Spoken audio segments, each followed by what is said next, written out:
Tanvi Sharma BWF world junior championship final కు దూసుకెళ్లింది.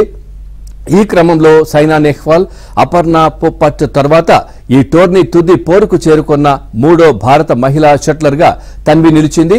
శనివారం జరిగిన సెమీఫైనల్లో తన్వి 15-11, 15-9 చైనా షట్లర్ లిసియాపై గెలిచింది. ఇవాళ జరిగే ఫైనల్లో Thailand shuttler Anyapat Phichitpreechasak తో తన్వి అమీతుమీ తేల్చుకోనుంది. Tanvi Sharma BWF world junior championship final కు దూసుకెళ్లింది. ఈ క్రమంలో సైనా నెహ్వాల్, అపర్ణ పొప్పట్ తర్వాత ఈ టోర్నీ తుది పోరుకు చేరుకున్న మూడో భారత మహిళా షట్లర్ గా తన్వి నిలిచింది. శనివారం జరిగిన సెమీఫైనల్లో తన్వి 15-11, 15-9 చైనా షట్లర్ లిసియాపై గెలిచింది. ఇవాళ జరిగే ఫైనల్లో Thailand shuttler Anyapat Phichitpreechasak తో తన్వి అమీతుమీ తేల్చుకోనుంది.